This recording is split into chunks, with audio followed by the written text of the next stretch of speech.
ನಮಸ್ತೆ ಮೇಡಮ್. ಓ ಪ್ರಭಾಕರ್, ಬನ್ನಿ ಕೂತ್ಕೊಳ್ಳಿ. ಸಾರಿ ಡಿಸ್ಟರ್ಬ್ ಮಾಡ್ತಾ ಇದ್ದೀನಿ ನಿಮಗೆ. ಪರವಾಗಿಲ್ಲ. ನೀವು ಈಗಿರೋ ಪರಿಸ್ಥಿತಿನಲ್ಲಿ ನಾನು ಈಗ ಮಾತಾಡ್ತೀನಿ ಅಂತ ಬೇಜಾರು ಮಾಡ್ಕೋಬೇಡಿ. ನಿಮ್ಮ ಕೆಲಸನ ನೀವು ಮಾಡೋಕ್ಕೆ ಬಂದಿರೋ ಪ್ರಭಾಕರ್, ಅದೇನು ಅಂತ ಹೇಳಿ. ಅವತ್ತು ನೀವು ಕೋರ್ಟಿಗೆ ಬರಲಿಲ್ಲ, ಒಂದೇ ಒಂದು ಸೈನ್ ಮಾತ್ರ ಬಾಕಿ ಇದ್ದಿದ್ದು. ನೀವು ಅವತ್ತು ಬಂದಿದ್ದರೆ ಕೇಸ್ ಕ್ಲೋಸ್ ಆಗ್ತಿತ್ತು. ಈಗ ನೋಡಿ ಪೆಂಡಿಂಗ್ ಆಗಿಬಿಟ್ಟಿದೆ. ಆ್ಯಕ್ಚುಲಿ ನಾನು ಅವತ್ತು ಕೋರ್ಟಿಗೆ ಹೊರಟಿದ್ದು, ಬರಬೇಕಾದ್ರೆ ಅನಾಹುತ ಆಯಿತು. ಸೊ ಹಾಗಾಗಿ ಹಾಸ್ಪಿಟಲ್ ಅಡ್ಮಿಟ್ ಆದೆ ನಾನು. ವಿಷಯ ಗೊತ್ತಾಯಿತು ಮೇಡಮ್. ಏನು ಮಾಡೋದು ಹೇಳಿ, ನಾವು ಲಾಯರ್ಗಳು ಪೊಲೀಸ್ನವರು ಹೃದಯಹೀನರು ಅಂತ ಅನ್ನಿಸ್ಕೊಂಡ್ಬಿಡ್ತೀವಿ. ಯಾಕೆಂದರೆ ನಮಗೆ ನಮ್ಮ ಕೆಲಸನೇ ಮುಖ್ಯ ಆಗಿರುತ್ತಲ್ವಾ. ಇಲ್ಲ, ಎಲ್ರಿಗೂ ಹಾಗೆ. ಈಗೇನಾಯಿತು? ಇತ್ಯರ್ಥ ಆಗೋಗಿದೆ ಮೇಡಮ್. ಕೆಲಸನ ತುಂಬ ದಿನ ಪೆಂಡಿಂಗ್ ಇಡೋಕ್ಕಾಗೋದಿಲ್ಲ. ಅದಕ್ಕೆ ಅವತ್ತೇನೋ ಅರ್ಜೆಂಟ್ ಮಾಡಿಸ್ಬಿಟ್ಟೆ ಮೇಡಮ್. ಯಾರೊಬ್ಬರು ಬರಲೂ ಇಲ್ಲ, ಕಾಂಟ್ಯಾಕ್ಟು ಸಿಗಲಿಲ್ಲ ಅಂತ ಕೇಸ್ನ ಮುಂದಕ್ಕೆ ಹಾಕಿಸ್ಬಿಟ್ಟೆ. ಈಗ ಡೇಟ್ ಹತ್ರ ಬರ್ತಾ ಇದೆ, ನೀವು ಕೋರ್ಟಿಗೆ ಬರಬೇಕಾಗುತ್ತೆ. ನಾನು ಈಗಿರೋ ಪರಿಸ್ಥಿತಿಲಿ ಕೋರ್ಟಿಗೆ ಬರೋಕ್ಕಾಗಲ್ಲ ಪ್ರಭಾಕರ್. ಪ್ಲೀಸ್ ಕೇಸನ್ನು ಮುಂದೆ ಹಾಕ್ತೀರಾ?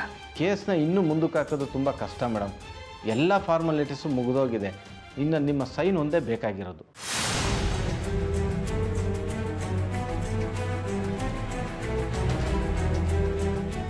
ಎಲ್ಲ ಮುಗ್ದು ಹೋಗುತ್ತೆ ಅಂದರೆ? ಅದೇ madam, divorce settle ಆದಾಗೆ.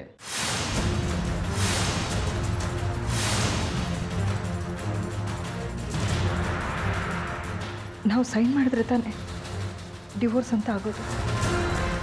Please Prabhakar, ಮುಂದೆ ಹಾಕಿ.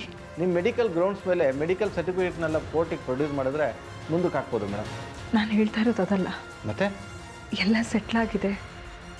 ಸಿಗ್ನೇಚರ್ ಮಾಡಿದ್ರೆ ಡಿವೋರ್ಸ್ ಆಗುತ್ತೆ ಅಂತಲೂ ನನಗೆ ಗೊತ್ತು. ಆದರೆ ಇನ್ನೂ ಕಾಲಾವಕಾಶ ಇದೆಯಲ್ವಾ? ಪ್ಲೀಸ್ ಕೇಸನ್ನು ಪೆಂಡಿಂಗಲ್ಲಿ ಉಳಿಸ್ಕೋತೀರಾ? ನಾನೇನು ಸೈನ್ ಹಾಕಬೇಕೋ ಬೇಡವೋ ಅನ್ನೋದನ್ನು ನಿರ್ಧಾರ ಮಾಡಿಲ್ಲ. ಅಂದರೆ ನಿಮಗೆ ಅರ್ಥ ಆಗುತ್ತೆ ಅಂತ ಅಂದ್ಕೊಂಡಿದ್ದೀನಿ. ಈಗ ನೀವು ನನ್ನ ಮೀಟ್ ಮಾಡೋದಕ್ಕೆ ಯಾರ ಮನೆಗೆ ಬಂದಿದ್ದೀರಾ ಅಂತ. ಹೌದು, ಅದೇ ಮೇಡಮ್ ನನಗೂ ಆಶ್ಚರ್ಯ ಆಗ್ತಾ ಇರೋದು. ಡಿವೋರ್ಸ್ ಆಗಬೇಕಾಗಿತ್ತು, ಅವ್ರ ಮನೇಲಿ ಉಳ್ಕೊಂಡಿದ್ದೀರಾ? ಪರಿಸ್ಥಿತಿ ಹಾಗಾಯಿತು, ಹಾಗಾಗಿ ಉಳ್ಕೊಳ್ಬೇಕಾದ ಪರಿಸ್ಥಿತಿ ಬಂತು. ಪ್ಲೀಸ್ ಕೇಸನ್ನು ಮುಂದೆ ಹಾಕ್ತೀರಾ? ಖಂಡಿತ ಮೇಡಮ್. ನೀವು ಫರ್ದರ್ ಇನ್ಸ್ಟ್ರಕ್ಷನ್ ಕೊಡೋವರೆಗೂ ನಾನು ಈ ಕೇಸ್ನ ಮುಂದಕ್ಕೆ ಹಾಕಿರ್ತೀನಿ. ಅದೇನು ತೊಂದರೆ ಇಲ್ಲ ಮೇಡಮ್. ನಿಮ್ಮ ಫೈಲ್ನ ಕೆಳಗೆ ಹಾಕಿಸ್ಬಿಡ್ತೀನಿ. ಜೀವನ ಅಲ್ವಾ ಮೇಡಮ್ ಇಂಪಾರ್ಟೆಂಟು. ಥ್ಯಾಂಕ್ಸ್ ಪ್ರಭಾಕರ್, ನಿಮಗೆ ತಿಳಿಸ್ತೀನಿ. ಸರಿ ಮೇಡಮ್, ನಾನಿನ್ನು ಬರ್ತೀನಿ. ಹಾಗೆ ಕಾಫಿ ತೊಗೊಳ್ಬೋದಾಗಿತ್ತಲ್ಲ? ಪರವಾಗಿಲ್ಲ ಮೇಡಮ್, ಆದಷ್ಟು ಬೇಗ ನೀವು ಹುಷಾರಾಗಿ.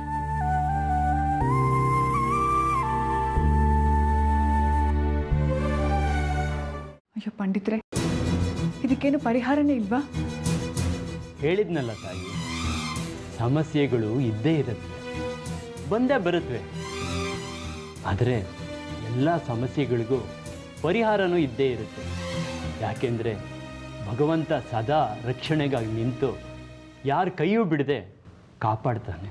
ಹೇಳಿ ಪಂಡಿತ್ರೆ, ಅದೆಂಥದ್ದೇ ಪರಿಹಾರ ಪೂಜೆ ಆಗಲಿ ನಾನು ಮಾಡಿಸ್ತೀನಿ. ಹೋಮ ಯಜ್ಞ ಬಲಿ ಅದೇನೇ ಆಗಿರಲಿ, ಎಷ್ಟೇ ಕಷ್ಟ ಆಗಲಿ ನಾನು ಮಾಡಿಸ್ತೀನಿ. ಇದಕ್ಕೆ ಪರಿಹಾರ ಬೇರೆ ಬೇರೆ ನೆಲೆಗಳಲ್ಲಿ ಬೇರೆ ಬೇರೆ ಸ್ತರಗಳಲ್ಲಿ ಉಂಟು.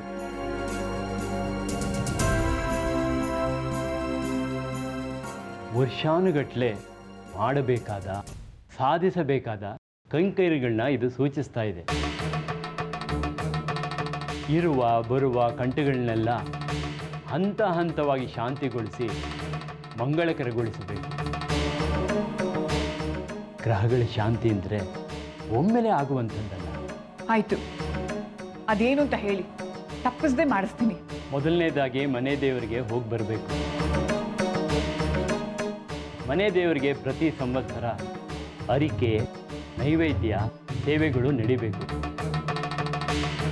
ತುಂಬ ವರ್ಷಗಳಿಂದ ಮನೆ ದೇವರಿಗೆ ನೀವು ಹೋಗಿ ಬಂದಿಲ್ಲ ಅನಿಸುತ್ತೆ. ನಿಮ್ಮ ಮನೆ ದೇವರಾದ ನರಸಿಂಹಸ್ವಾಮಿ ಸನ್ನಿಧಿಗೆ ಕುಟುಂಬ ಸಮೇತರಾಗಿ ಹೋಗಿ ಬರಬೇಕು.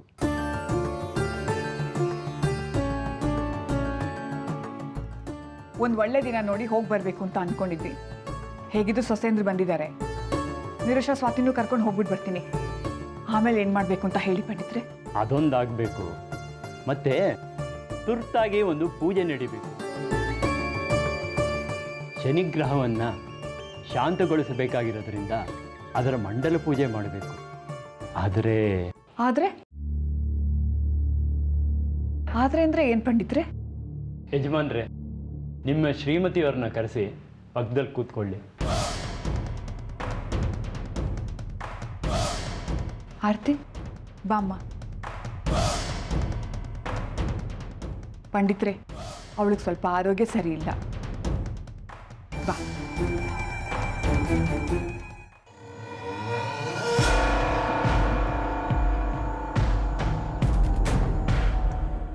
ಆದಿ,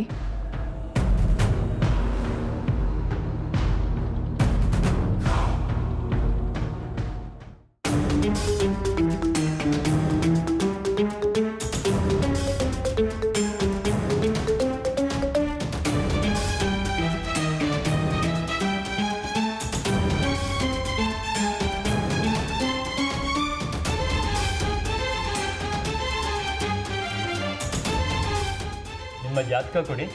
ಜಾತಕ ಇಲ್ಲಿಲ್ಲ. ಪರವಾಗಿಲ್ಲ, ನಿಮ್ಮ ಜನ್ಮ ನಕ್ಷತ್ರ ಹೇಳಿ. ಪುನರ್ವಸು.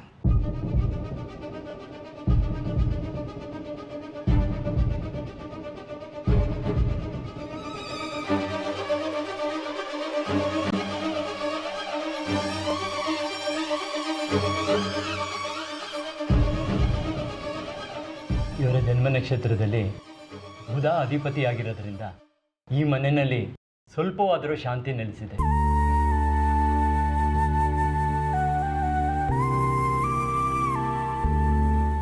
ನಾನು ಹೇಳಿದ ಪೂಜೆನೆಲ್ಲ ನೆರವೇರಿಸಿದ್ರೆ ಪೂರ್ತಿ ಪರಿಹಾರ ಅಲ್ಲದೆ ಇದ್ದರೂ ಮೃತ್ಯು ಪರಿಹಾರ ಸಿಕ್ಕೇ ಸಿಗುತ್ತೆ. ಹಾಗಾದರೆ ಶಾಶ್ವತ ಪರಿಹಾರ? ಬಂದೆ ಒಂದೊಂದೇ ಹಂತ ಹಂತವಾಗಿ ಹೋಗೋಣ. ಮೊದಲಿಗೆ ಶನಿ ದೇವರ ಮಂಡಲ ಪೂಜೆ ನಡಿಬೇಕು. ಇದು 48 ದಿನಗಳ ಕಾಲ ನಡಿಬೇಕು. ದಂಪತಿಗಳು ಗೋಧೂಳಿ ಮುಹೂರ್ತದಲ್ಲಿ ಮಡಿ ಉಟ್ಟು ನವಗ್ರಹಗಳಿಗೆ ಪೂಜೆ ಮಾಡಬೇಕು. ಈ ಪೂಜೆನ ತುಂಬ ನೇಮ ನಿಷ್ಠೆಯಿಂದ ನೆರವೇರಿಸಬೇಕು. ಈ 48 ದಿನಗಳಲ್ಲಿ ಯಾವ ತೊಂದರೆ ಬೇಕಾದರೂ ಬರಬಹುದು. ಆದರೆ ನೀವು ದಂಪತಿಗಳು ಯಾವುದೇ ಕಾರಣಕ್ಕೂ ಜಿಗ್ಗದೆ ಒಂದೇ ಒಂದು ದಿವಸನೂ ಪೂಜೆನ ತಪ್ಪದೆ ನೆರವೇರಿಸಬೇಕು.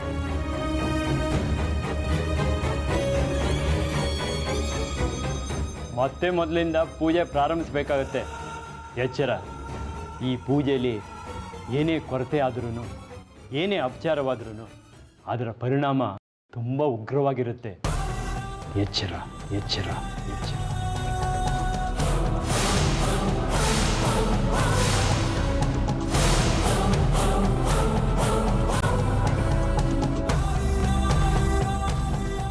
ಇಲ್ಲ, ನಾವು ತಪ್ಪದೇ ಮಾಡ್ತೀವಿ ಅಲ್ವಾ ಸೂರ್ಯ? ಅಲ್ವಾ ಆರತಿ? ನೋಡಿದ್ರಾ, ಸೂರ್ಯನಿಗೆ ಬಂದಿರೋ ಕಂಟಕದಿಂದ ಪಾರಾಗಕ್ಕೆ ಆರತಿ ಕೂಡ ಮನಸ್ಪೂರ್ವಕವಾಗಿ ಪೂಜೆ ಮಾಡಕ್ಕೆ ಒಪ್ಕೊಂಡಿದ್ದಾಳೆ. ಶಾಶ್ವತ ಪರಿಹಾರ ಅಂದ್ರಿ? ಹೌದು, ಸೂರ್ಯ ಅವರಿಗೆ ಶಾಶ್ವತ ಕಂಟಕ ಪರಿಹಾರ ಸಿಗಬೇಕು ಅಂದರೆ ಅದು ಮತ್ತೊಂದು ಶಕ್ತಿಯಿಂದನೇ ಆಗಬೇಕು. ಅದು ನಿಮ್ಮ ಕುಟುಂಬದವರಿಂದನೇ ಆಗಬೇಕು. ಅವರ ಜನ್ಮ ನಕ್ಷತ್ರ ಜಾತಕ ಬಲದಿಂದ ಗೆಲ್ಲಬೇಕು. ಆದರೆ ಅಂದರೆ ಸಾಧ್ಯನೇ ಇಲ್ವಾ ಪಂಡಿತರು? ಇಲ್ಲ, ಸಾಧ್ಯವೇ ಇಲ್ಲ. ಯಾಕೆಂದರೆ ನಿಮ್ಮ ಕುಟುಂಬದ ಯಾರೊಬ್ಬರ ಜನ್ಮ ನಕ್ಷತ್ರ ಜಾತಕ ಫಲಗಳು ಸೂರ್ಯ ಅವರ ಕಂಟಕಹರವಾದದ್ದಲ್ಲ.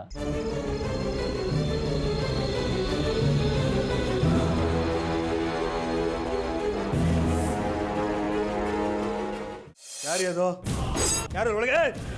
ಯಾರು ನೀನು? ಯಾರು ನೀನು? ಬಿಡು, ಯಾರು ನೀನು?